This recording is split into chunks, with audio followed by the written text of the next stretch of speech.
Yang kedua, keutamaan berpikir. Oke, berpikir itu apa sih? Berpikir itu kan menemukan yang penting dan baik untuk hidup kita. Kita mikir itu kan selalu begitu. Nyari yang enak, nyari yang pas, nyari yang sesuai untuk hidup kita. Biar mendukung kebahagiaan, usahakan, katanya Farabi, berpikirlah hanya tentang yang baik-baik dan utama-utama. Dan pertahankan ini untuk jangka waktu yang lama. Jangan mikir yang remeh-remeh, yang tidak ada gunanya, yang tidak penting, tidak penting. Biasanya itu sumber kamu tidak bahagia. Tiba-tiba kamu galau. Kenapa kok kamu galau? Kasihan Saipul Jamil, Pak, di penjara. Ya. Ngapain kamu ikut mikir? Penting tidak Saiful Jamil bagimu? Tiba-tiba kamu kok ikut galau. Ngapain kamu kok kelihatan marah gitu? Itu loh Pak, lihat TV, ILC, gegeran. Masa nggak sadar? Loh, kamu galau untuk hal yang apa ya itu penting buatmu, utama buatmu. Apa ndak ada yang lebih utama, yang lebih baik? Jadi masukkanlah di kepalamu, berpikirlah untuk hal-hal yang utama dan baik saja untuk dirimu. Ketika kamu keluar jalur, di situ nanti akan lahir kegalauan-kegalauan. Karena barang tidak penting kamu posisikan jadi penting. Barang tidak urgent kamu jadikan urgent. Bahkan nanti katanya Al-Farabi, kalau kebaikan dan keutamaan ini bisa tahan lama, sampai lama kesimpulanmu ini tetap baik, ini tetap utama. Hal yang kamu sebut tetap baik dan utama itu kalau bisa jadikan undang-undang. Iya, kayak misalnya jujur. Jujur itu enak Pak. Semakin saya jujur semakin nyaman. Sampai bertahun-tahun jujur, nyaman dan enak. Jadikan aja jujur sebagai undang-undang. Karena itu pasti benar, pasti bagus. Anti korupsi itu ternyata lebih enak. Anti korupsi dirasakan lama, hidup lebih nyaman, nggak kesusu-susu, nggak merasa dikejar dosa. Jadikan itu undang-undang, katanya Farabi. Berarti itu bagus.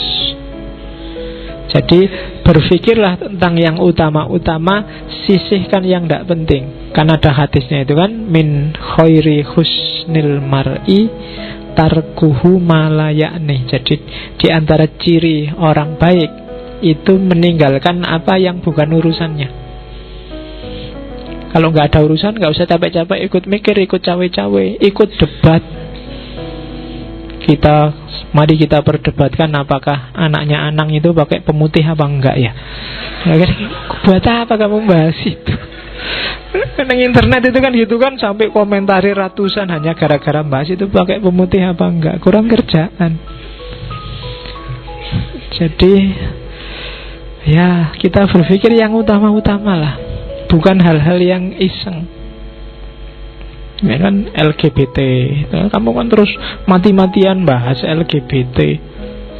Signifikasinya coba dicek. Kalau signifikan untuk hidupmu tidak apa-apa. Kalau nggak signifikan, kamu kehabisan daya, kehabisan energi, kehabisan tenaga untuk hal yang tidak penting. Padahal mungkin bisa kamu pakai untuk hal yang lebih penting.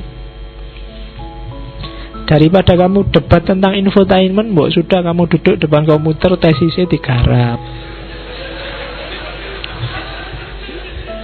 skripsinya diselesaikan, kan lebih enak. Oke, jadi berpikirlah tentang yang utama-utama.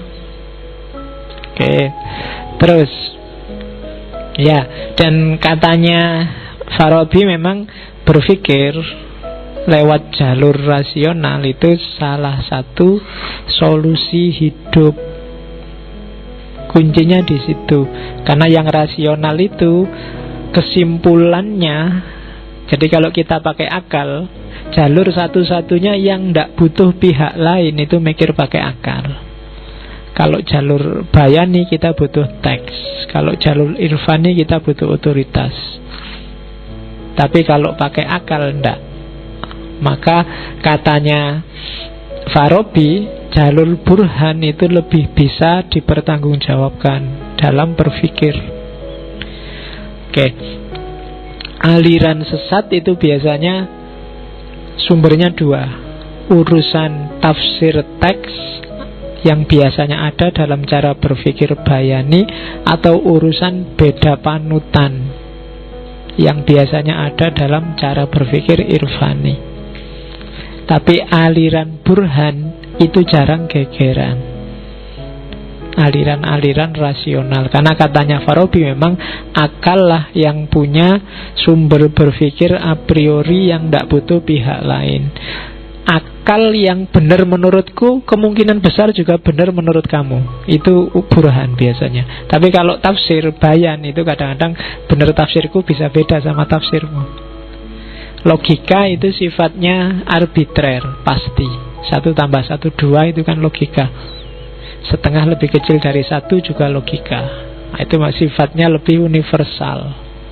Maka keutamaan berpikir jadi salah satu sumber kebahagiaan.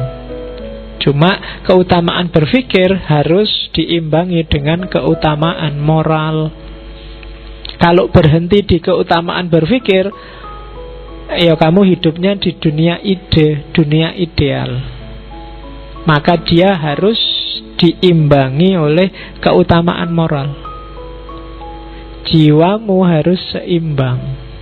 Ya kalau ilmu akhlak itu kan, kalau Farabi mendefinisikan science that studies state of human soul. Jadi tentang jiwa. Moral itu berarti urusan tentang jiwa.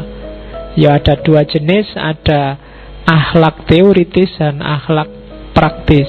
Akhlak teoritis itu yang ideal, keutamaan berpikir, dan akhlak praktis. Akhlak praktis itu ya prakteknya. Jadi mikir itu juga harus ada dimensi prakteknya. Nah itu keutamaan moral yang ketiga. Moral saja tanpa mikir orang bisa salah arah. Mikir tanpa moral jadinya hantu, ideal gak ada wujudnya. Maka keutamaan teoritis, keutamaan berpikir harus diimbangi dengan keutamaan moral. Kamu punya teori-teori banyak, cara berpikir yang bagus, tapi nggak punya implikasi praktis, ya pikiranmu paling banter jadi buku dan jadi koleksinya perpustakaan.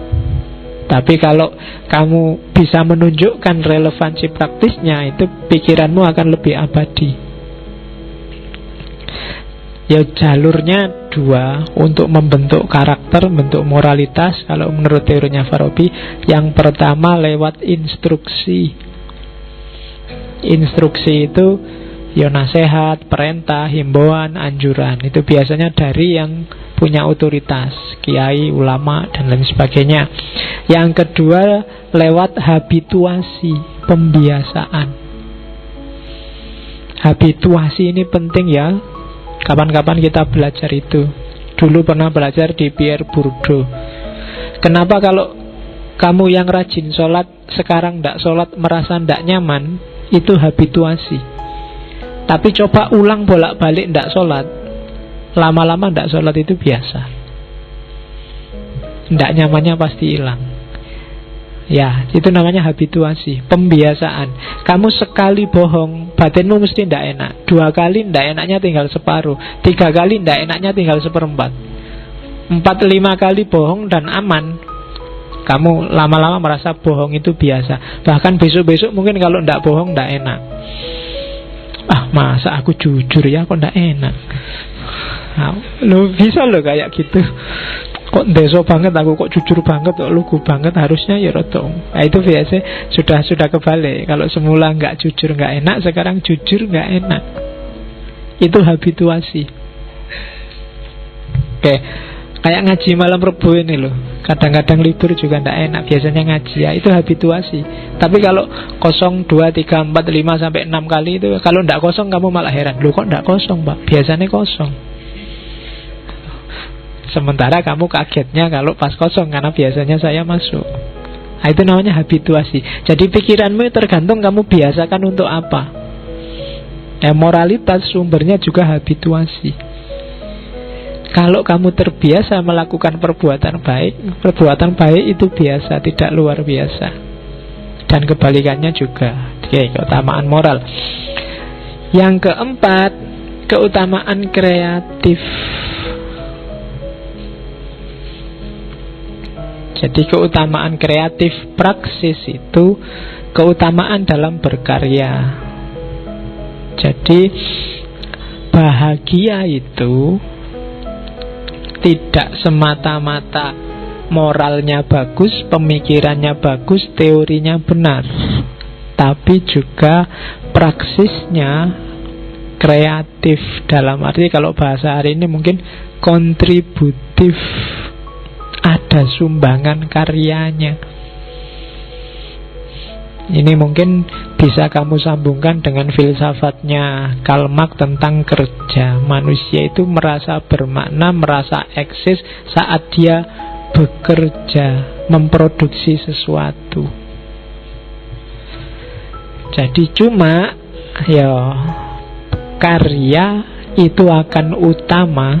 Utama itu berarti penting, bernilai kalau lahir dari orang-orang yang utama. Kalau manusianya tidak utama, karyanya tidak akan utama. Caranya untuk utama gimana? Ya, keutamaan teorinya ada, keutamaan proses berpikirnya ada, keutamaan moralitasnya ada. Jadi orangnya pinter, pengetahuannya banyak, itu kan pinter.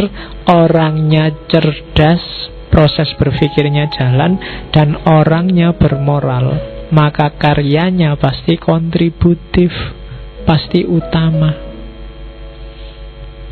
Dan orang semacam ini dia sendiri bahagia dan bisa membahagiakan orang lain.